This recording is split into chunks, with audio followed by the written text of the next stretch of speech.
세월이 가면서 점점 더 예수님이 얼마나 소중한 분이신지 알 수 있을 것 같아요. 제가 레나나 로아니 정도 나이였을 때 저는 예수님을 몰랐어요. 저는 교회 다니는 사람들을 이해하지 못했어요. 뭐 하려고 고생하지? 그래서 교회 다니는 사람을 비웃기도 했어요. 솔직히 비웃기도 했어요. 그러다가 제가 제0이쯤 나이 됐을 때는 예수님을 알게 됐죠. 내가 어떻게 하면 예수님을 위해 살 수 있을까? 정말 내가 어떻게 하면 예수님 뜻대로 살 수 있을까? 근데 내가 너무 부족하고 내가 할 수 있는 것도 없고 어떻게 살아야 될지 모르겠다. 예수님 믿으면서 가장 힘든 일이 뭘까? 그것을 해보고 싶어. 아프리카에 선교사님으로 나가면 어떨까? 막 이런 생각을 막 하던 시기가 있었어요. 그래도 그 당시에도 때는 실수하고 실패하고 예수님에 대해서 내가 굉장히 많이 알 것처럼 생각했지만 모르는 게 너무너무 많았어요. 근데 1살, 2살 점점 나이가 들면서 여러 가지 상황들을 겪고 어려움을 겪고 또 어려움을 이겨내고 이런 과정 속에서 정말 예수님이 나에게 소중한 분이시구나. 내가 예수님을 몰랐다면 어떤 삶을 살았을까? 생각해보면 지금도 끔찍해요. 내가 예수님을 몰랐다면 어떤 삶을 살았을까? 여러분은 어떠세요? 여러분 지금 현재 상태에서 예수님과 어떤 관계를 갖고 계세요? 어느 날 예수님께서 이런 이야기를 들려주셨습니다. 사람들이, 얘들아, 오늘은 진짜로 중요한 얘기를 내가 할 거야. 잘 들어봐. 양을 도둑질하는 양 도둑과 양의 주인인 목자의 차이가 뭔지 알아? 차이죠? 도둑은 문으로 들어가지 못해. 왜냐하면 사람들이 보면 안 되니까 몰래 사람들이 안 보이는 대로 들어가서 양 훔치지. 그래서 절대로 문으로는 못 들어가. 도둑은 문으로 못 들어가는 거야. 그런데 양의 목자는 어떨까? 양의 목자는 문으로 당당하게 들어가지. 양의 문으로 쫙 들어가면 문을 지키던 사람이 어서 오세요. 오늘 날씨가 참 좋네요. 자, 들어가서 문 열어드릴게요. 문 열어주는 거야. 그럼 목자가 딱 들어가게 되는 거지. 그게 도둑과 목자, 양의 주인과의 차이점이야. 그럼 양의 목자는 문을 열고 안에 들어가서 뭐 할까? 점순아, 정돌아, 오늘 날씨도 좋은데 풀을 뜯어 먹으러 가야지. 내가 정말 맛있는 풀을 너희들에게 오늘 안내해 줄 거야. 자, 나오너라. 나 이름 부를게. 정돌이, 점순이, 희다리, 깡총이, 양채, 고집쟁이. 야, 고집쟁이 너 빨리 나와. 또 고집 피우지 말고 말이야. 이러면서 자기 양들을 한 마리 한 마리 불러낸다는 거예요. 그럼 그 얘기를 들으면 양이 그 주인의 얘기를 듣고서 이름을 부른 대로 다 나오는 거예요. 양이 100마리가 돼도, 양이 50마리가 돼도 양의 주인은 한 마리 한 마리를 다 아는 거예요. 왜냐면 그 양이 태어날 때 어디서 태어났는지, 어떤 상태로 태어났는지, 그때 모습이 어땠는지, 그리고 자라오면서 어떤 모습으로 자라왔는지를 다 알고 있기 때문에 양의 이름을 붙일 때도 그런 마음을 가지고 넌 고집이 세니까 고집쟁이, 넌 양채처럼 늘 그러니까 양채, 너는 점이 하나 있으니까 점순이, 이렇게 이름을 붙이는 거죠. 맛있는 풀 있는 대로 데려다 줄 테니까 나를 따라와. 그렇게 하고 양들을 다 불러 모은 다음에 이제 다 남았구나.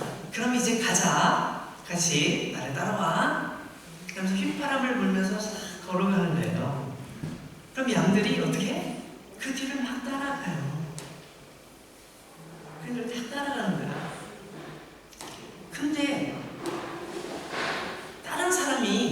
하면 어떻게 해요?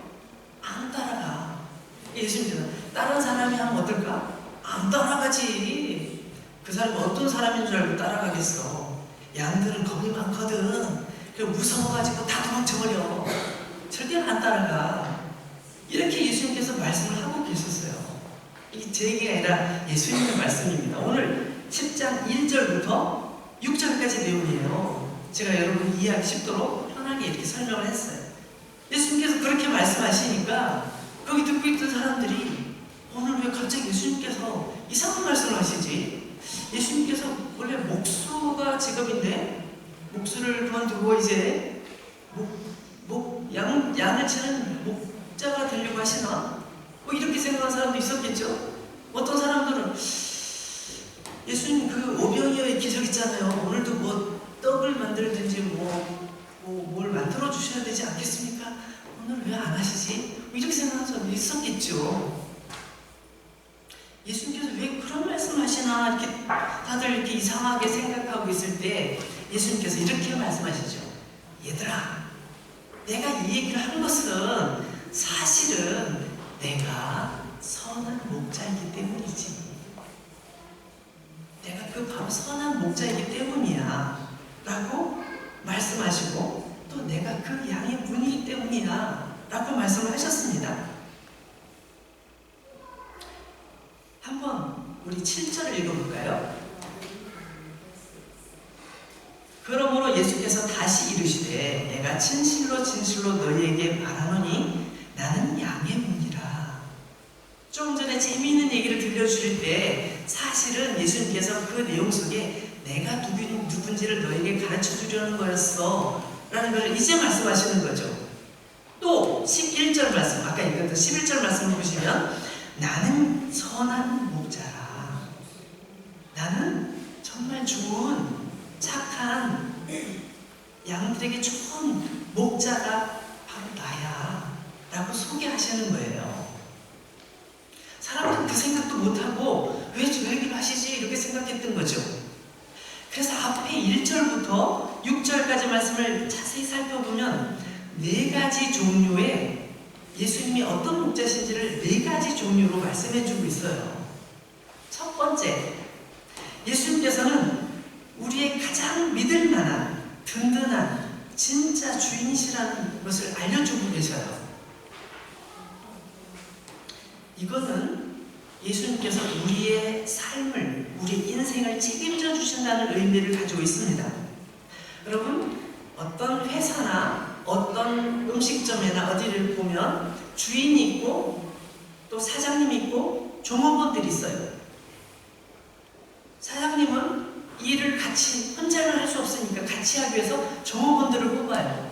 종업원을 뽑을 때 일을 열심히 할 수 있는 사람, 정말 나와 같이 마음을 먹고 일할 수 있는 사람을 뽑을 거 아니에요? 그 사람을 뽑는데 종업원은 생각이 다른 경우들이 많아요. 내가 여기 들어가서 돈을 많이 벌어야지. 그리고 내가 좀 열심히 일하면서 뭔가 좀 잘해야지. 이렇게 생각하지만 또 한편으로는 그래도 좀 여유있게 일했으면 좋겠어. 좀 즐기면서 일했으면 좋겠어. 너무 힘든 일을 안 했으면 좋겠어. 이렇게 생각하기 때문에 주인이 딱 시킨 것만 열심히 하는 사람들이 많이 있어요. 시키지 않는 걸 안 해. 뭐 어려운 일을 시키면 나 그걸 잘 모르는데요? 난 몰라요. 좀 잘하는 사람 시키세요. 난 이거 원래는 이거 내가 하기로 했잖아요. 난 서빙만 하기로 했는데 왜 나한테 주방에서 청소하라고 그러세요? 난 설거지 같은 거 잘 못해요. 이렇게. 그러니까 주인이 생각할 때는 좀 속상하잖아요.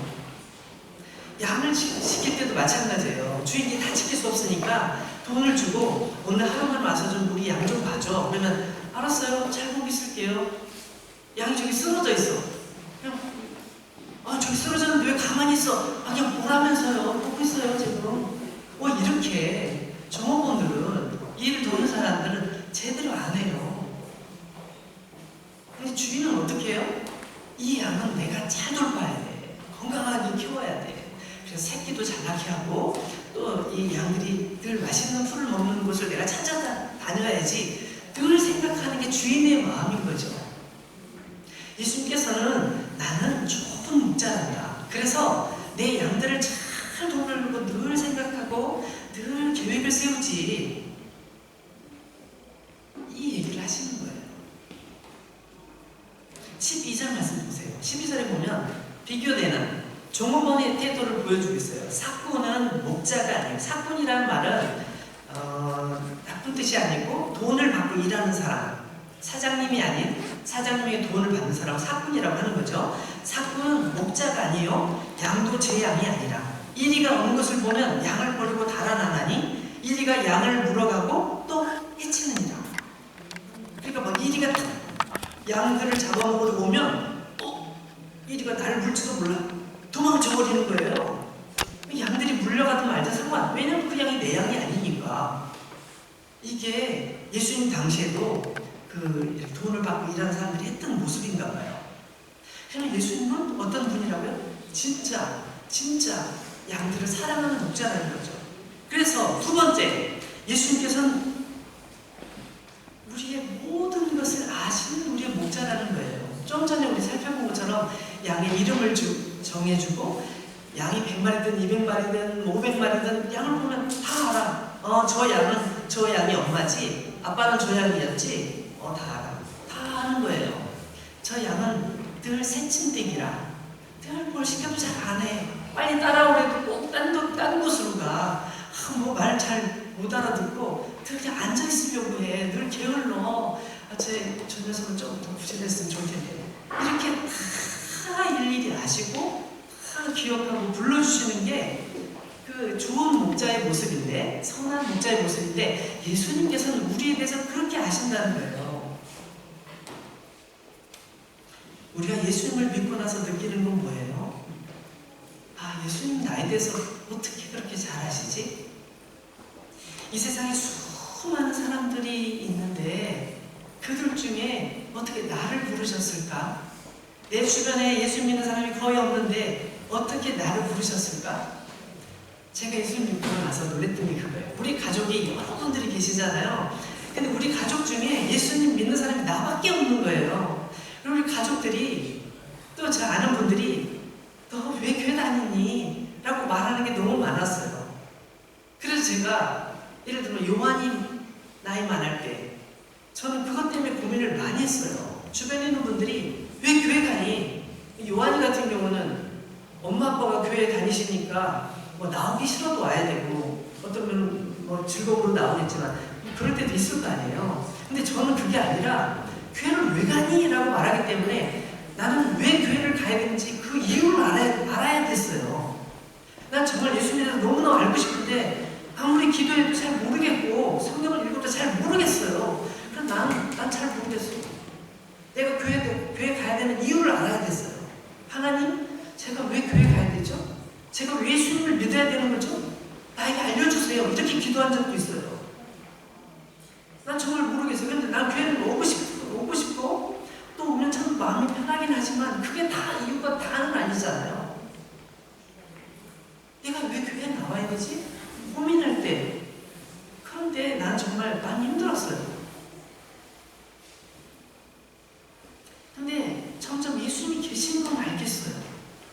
요한이 나이쯤 됐을 때 예수님이 계신 건 알겠는데 내가 어떻게 믿어야 될지도 모르겠고 내가 기도해도 어떻게 기도해야 될지 잘 모르겠고 그렇기 때문에 굉장히 힘든 시기를 보냈었죠. 근데 그런 나를 예수님께서는 왜 나를 버리지 않으실까? 나를 사랑하실까? 내가 계속 느끼는 건 예수님이 나를 사랑하시는 거예요. 나를 끝까지 포기하지 않으시는 거예요. 나 교회 안 나갈 거야 라고 생각했는데 내 마음속에 이건 아니지 이렇게 생각하면 안 되지라는 마음이 들면서 다시 교회에 나갈 수 있게 하나님께서 나를 이렇게 인도해 주셨거든요.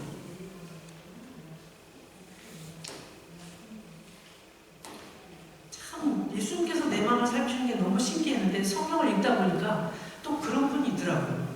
여러분 마태복음 9장을 한번 찾아보세요. 마태복음 9장에 찾아보면 어떤 얘기가 나오냐면 어떤 사람이 예수님을 찾아왔어요.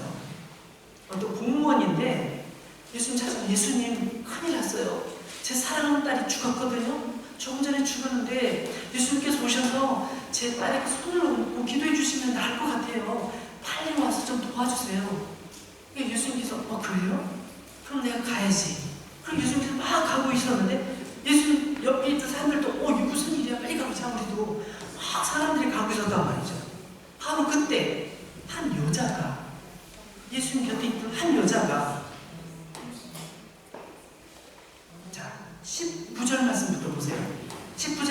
한 여자가 등장하는데 그 여자는 이렇게 예수께서 일어나 따라가심에 제자들도 가더니 12일 동안 혈루증으로 앓는 여자가 예수의 뒤로 와서 그 겉옷가를 만지니 이는 제 마음에 그 겉옷만 만져도 구원을 받겠다 함이라. 여기서 구원이라는 의미는 내가 12년 동안 아파왔던 이 병에서 고침받을 수 있을 거라는 그런 생각인 거예요. 근데 이 병은 너무 부끄러운 병이라 사람들에게 말할 수가 없어요. 예수님, 사람들 다 모이는데 예수님 나 지금 이 병에 걸렸거든요. 나 좀 고쳐주세요라고 말할 수가 없어. 너무 부끄러운 병이라. 그동안 많은 의사들을 찾아갔지만 의사들도 못 고쳤거든요. 근데 예수님이라면 가능할 것 같은 거예요. 근데 차마 예수님께 말씀드릴 수도 없고 사람들 듣는 데서 말하기 더더구나 창피했기 때문에 말을 못하고 그냥 속으로 생각한 거예요. 내가 예수님의 옷자락만 만져도 혹시 낫지 않을까? 조용히 만져야지. 옷자락을 만진 거예요. 21절 이는 제 마음에 그 겉옷만 만져도 구원을 받겠다 함이라. 22절 놀랍게도 그때 예수님께서 이렇게 말씀하세요. 예수님께서 돌이켜 그를 보시면 뭐예요? 가던 길을 멈추고 돌아서서 그 여자를 딱 바라보시더니 그 여자에게 말씀하신 거예요. 딸아 안심하라. 네 믿음이 너를 구원하였다.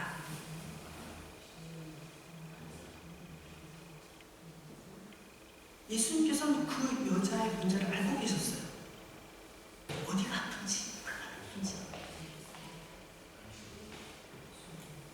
누가복음에도 나오는데 누가복음에서는 딱 찾으셨어요. 어디 갔지? 왜 그랬을까요? 그 여자가 딱 맞는 다음에 사람들 틈에 끼어버려서 안 보였던 것 같아요. 예수님이 찾으셨어요. 근데 여기서는 그 얘기가 생략된 것 같은데 어쨌든 그 여자에게 딱 말씀하시면서 딸아 네 믿음이 너를 고쳤다. 너를 구원했다. 라고 말씀하셨어요. 그 여자가 어디가 아픈지 사람들 아무도 모르고 관심도 없었지만 예수님께서는 그 여자에게 관심을 갖고 계셨던 거죠.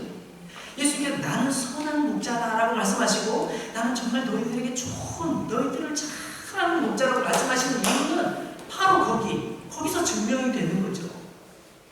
예수님 그런 분이셔요.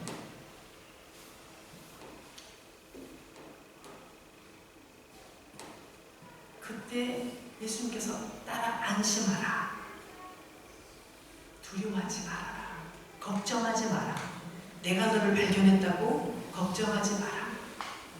나는 너를 이미 잘 알고 있고 너의 아픔과 고통을 치료해 주려고 난 마음먹고 있었어.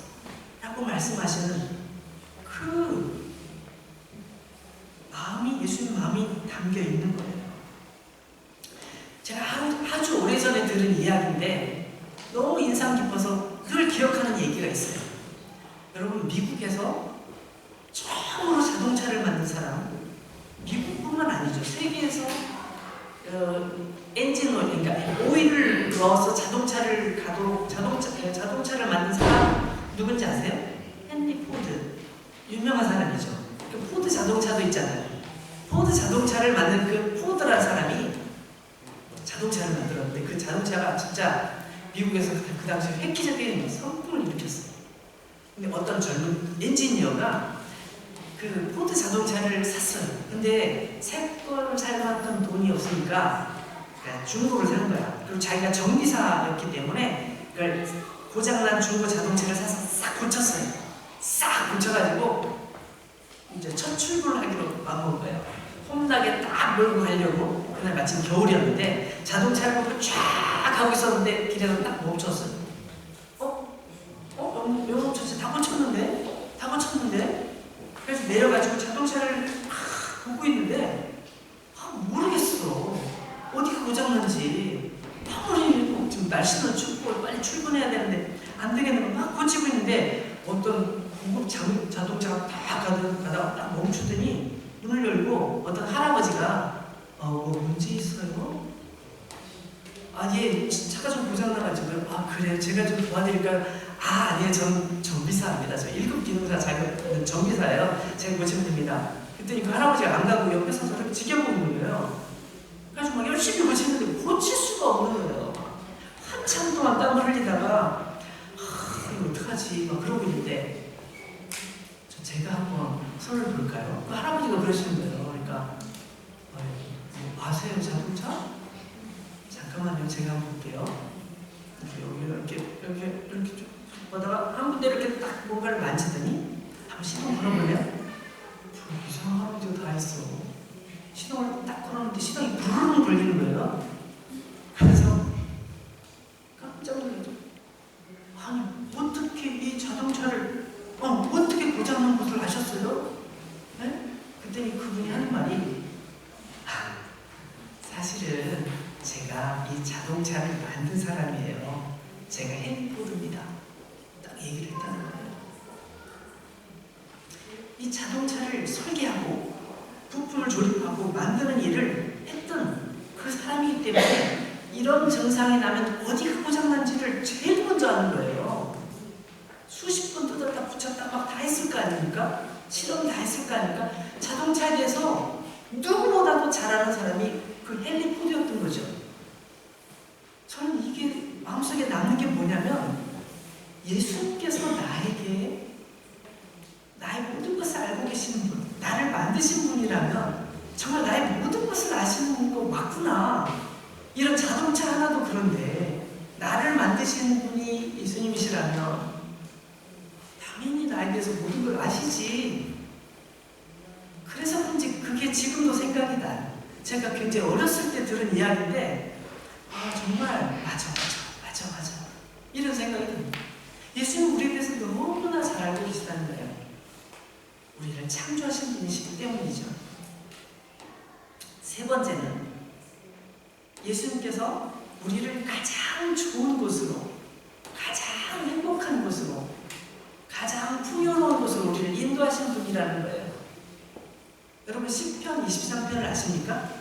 시편 23편은 그리스도인 중에 많은 분들이 외워요. 여러분 중에 외우지 못하는 분들은 정말 신앙이 좋은 크리스찬은 아니야. 솔직히 자존심 상하나요? 한번 찾아볼까요? 시편 23편에 도대체 어떤 말씀이 나와 있길래 저렇게까지 얘기할까? 한번 시편 23편을 찾아보세요. 시편은 성경책을 가운데를 쫙 열면 시편이 나와요. 그 중에 23편을 찾아보세요. 시편 23편에 보면 여기는 누구의 노래냐면 쉽게 얘기하면 양의 노래예요. 양이 자신을 이끌어주시는 목자에 대해서 너무 고마운 마음으로 노래를 부른 것 같은 그런 느낌의 노래죠. 한번 제가 읽어보겠습니다. 여호와는 나의 목자시니 내게 부족함이 없으리로다. 그가 나를 푸른 풀밭에 누이시며 쉴 만한 물가로 인도하시는도다. 내 영혼을 소생시키시고 자기 이름을 위하여 의의 길로 인도하시는도다. 내가 사망의 음침한 골짜기로 다닐지라도 해를 두려워하지 않을 것은 주께서 나와 함께 하심이라. 주의 지팡이와 막대기가 나를 안위하시나이다. 주께서 내 원수의 목전에서 내게 상을 차려주시고 기름을 내 머리에 부으셨으니 내 잔이 넘치나이다. 그래서 나는 내 평생에 선하심과 인자심이 반드시 나를 따를 것이기 때문에 내가 여호와의 집에 영원히 살겠습니다. 라고 노래하는 거예요.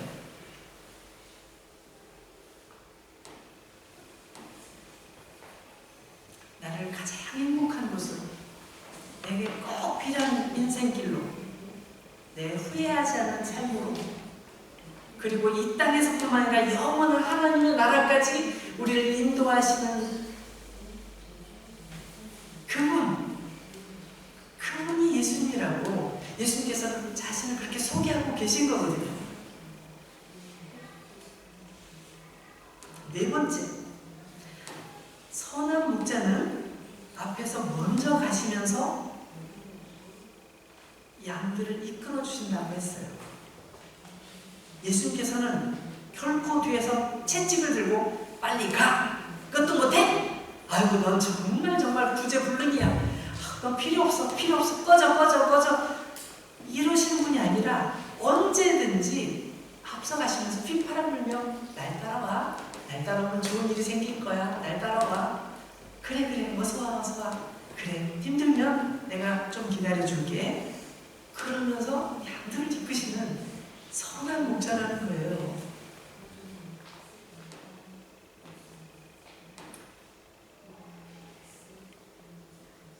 저는 구약 성경을 읽을 때 하나님이 너무 무서운 분인 줄 알았어요. 막 죽이고 막 심판하고 이런 내용들이 나오길래 하나님 정말 무서운 분인 줄 알았어요. 근데 예수님의 말씀을 읽다가 깨달았죠. 아, 아니구나.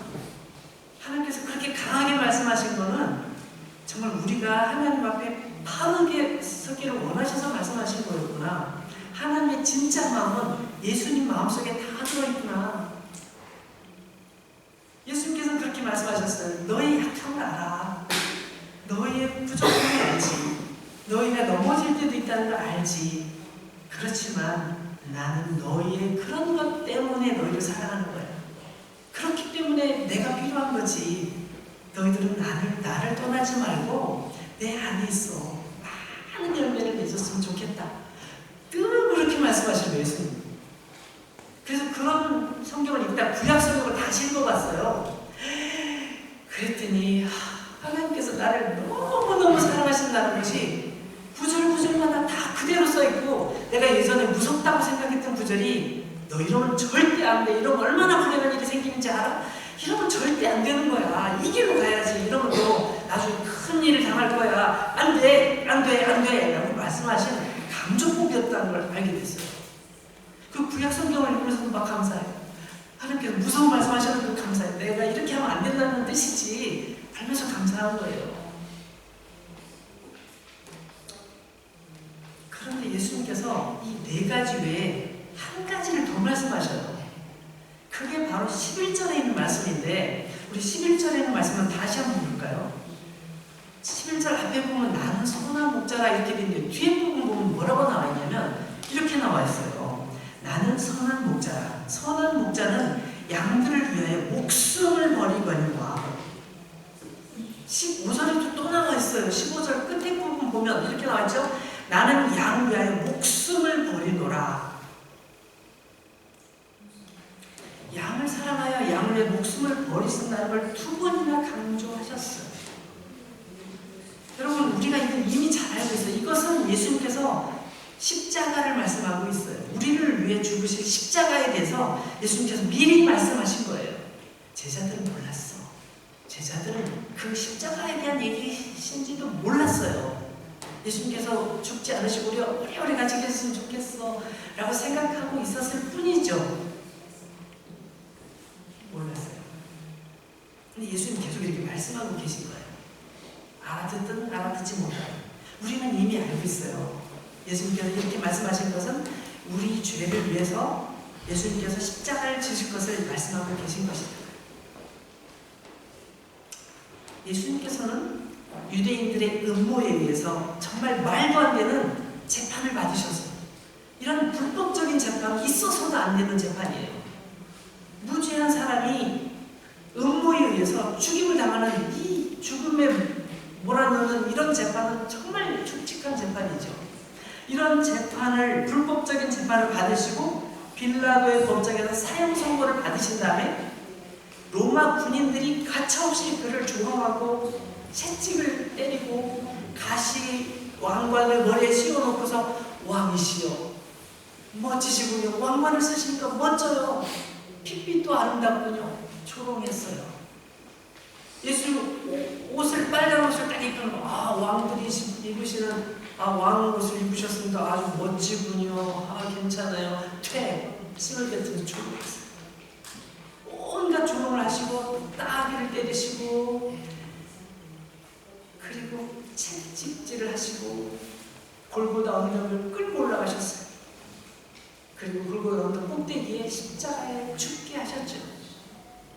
예수는 억울하게 죽임을 당하신 것처럼 보였는데 예수님께서 이 죽으심에 대해서 말씀하시면서 아니야. 내가 억울하게 죽임을 당한 게 아니고 내가 스스로 그 자리로 간 거야 라고 말씀을 하셔요. 우리 18절 말씀을 한번 보세요. 뒤에는 18절 말씀을 보면 예수님께서 이렇게 말씀하시거든요. 이를 내게서 빼앗는 자가 있는 것이 아니라. 이라는 건 뭐냐면 예수님의 생명, 목숨을 말하는 거예요. 예수님의 목숨을 내게서 빼앗는 자가 있는 것이 아니라 내가 스스로 버리는 거야. 나는 버릴 권세도 있고 다시 얻을 권세도 있으니 이 계명은 내 아버지에게서 받아노라 하십니다. 예수님께서는 결심하셨어요. 하나님께서 그렇게 사랑하시는 우리를 살리기 위해서 누군가가 죽어야 되는데 그 죽음의 자리에 내가 들어가리라. 내가 들어가리라. 결심하시고 죽기로 작정하시고 그 모든 악한 상황 속에서 벗어나려고 피하려고 하지 않으시고 그 상황 속에서 그대로 따라가신 거예요. 한마디 변명도 한마디 대꾸도 한마디 싸움도 안 하시고 그냥 가셨어요. 유대인들이 막 그를 비난하고 하면 아무 소리 안 하고 들으셨어요. 빌라도가 사형을 언도할 때도 아무 소리 안 하셨어요. 빌라도가 이상하다. 내가 보기엔 당신 죄 없는데 왜 아무 소리도 안 해? 아무 소리도 안 하셨어요. 십자가 위에 달리실 때까지 그는 아무 소리도 안 하셨어요. 죽기로 결심하셨기 때문에. 왜? 우리를 위해서, 우리의 죄를 위해서 죽기로 결심하셨기 때문에 참고 계시고 이를 위해서 오셨기 때문에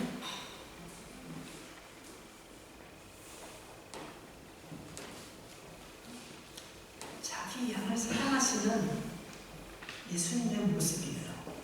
우리가 좀 전에 아까 읽었던 나는 선한 목자라 이거 너무 재미있고 감미롭잖아요. 근데 예수님 마음속에는 감미로움이 아니라 죽음을 각오한 고백인 거예요. 얘들아 죽어봐. 내가 너의 생명을 살리기 위해서 내 생명을, 내 목숨을 버릴 거야. 그러니 너희들은 내가 선한 목자라는 것을 기억해야 돼 라고 말씀하고 계신 거죠. 아 너무 감미롭네요 주님 이렇게 생각하지 말고 예수님께서 말씀하신 그 예수님의 진심을 여러분이 아셔야 돼요. 예수님께서 이 땅에 오시기 전에 700년 전에 선지자였던 이사야는 이것을 정확하게 알고 있었어요. 제가 정말 설교 중에 자주 인용하는 말씀인데 이사야 53장 우리 한번 볼까요? 이사야 53장 5절 6절 말씀을 보면 이런 말씀이 있어요. 이사야 53장 5절 6절 그가 찔림은 우리의 허물 때문이요 그가 상함은 우리의 죄악 때문이요 그가 징계를 받음으로 우리는 평화를 누리고 그가 채찍에 맞음으로 우리는 나음을 받아들라. 성경을 찾는 분이 계시군요. 죄송합니다. 찾으세요. 다시 한번 읽을게요. 천천히 찾으세요. 적어도 올해가 끝날 때 정도 되면 우리는 성경을 자유자재로 찾을 수 있을 거예요. 그죠? 이사야가 어디 있는지 금방 찾을 수 있을 거예요. 그죠? 우리 그 목표를 가지고 올해는 진짜 열심히 성경 찾는 거야. 열심히 찾는 거야. 이사야 53장 제가 다시 읽어요. 5절 그가 찔림 그가 누구예요? 예수 그리스도 우리의 선한 목자 그분 얘기예요.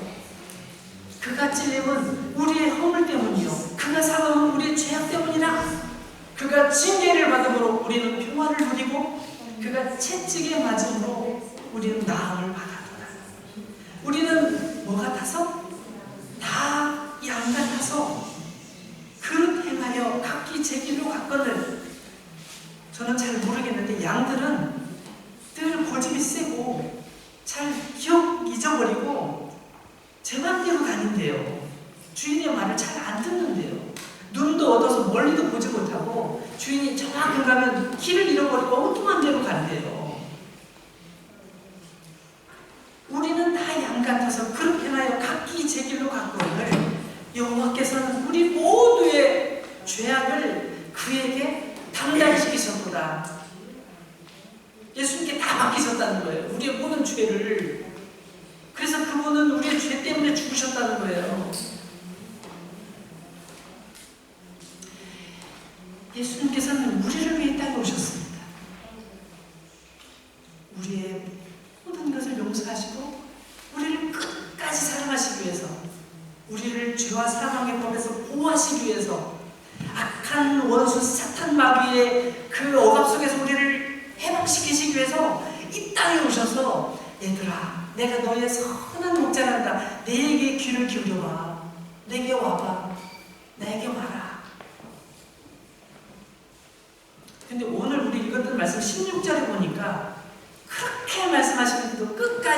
불을 피우고 안 들어오는 사람들이 있대요. 나는 예수님 본 적이 없어요. 2000년 전에 계셨다면서요. 2000년 전에 계셨어요? 진짜로? 난 못 봤는데? 못 봤어요, 난. 어떻게 내가 믿어? 2000년 전 일을 내가 어떻게 알아? 나 못 믿어요. 요즘 같은 이 지금 문명의 시대, 과학 시대에 그런 위기한 신앙을 가지고 진짜 격떨어져. 그렇게 얘기하는 사람들이 있단 말이에요. 근데 그런 사람들은 그래 너는 네 갈 길로 가 필요 없어 이러시는 게 아니라 여기 요한복음 10장 16절 보니까 예수님께서는 그렇게 말씀하지 아니하시고 아니야 우리 밖에 있는 그 사람들도 나는 위해서 온 거야. 나 그들을 위해서 끝까지 노력할 거지. 난 그들을 위해서 끝까지 사랑할 거야. 그들에게도 사랑을 전해줄 거야. 라고 계속 말씀하고 계신 거예요. 한번 읽어보죠. 또 이 우리에 들지 아니한 다른 양들이 내게 있어. 내가 인도하여야 할 터이니 그들도 내 음성을 듣고 한 무리가 되어 한 목자에게 있으리라.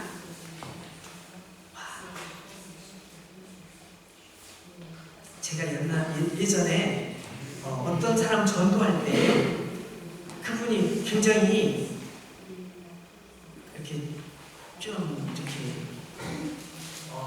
무서운 사람이었어요. 얼굴에 막 이렇게 좀 흉터도 있고 주먹이 몸이 있고 좀 어깨도 이렇게 쫙 키도 크고 근데 도저히 예수님 믿을 것 같지 않아요. 근데 예수님 믿더라고. 예수님 믿으시더라고. 저 사람 예수님 안 믿을 것 같아. 저는 그렇게 생각했는데 그분이 예수님을 믿더라고요. 그분이 자기가 어떻게 예수님을 믿겠는지 얘기하는 거 들으면서 하나님은 위대하시다. 하나님 위대하시다.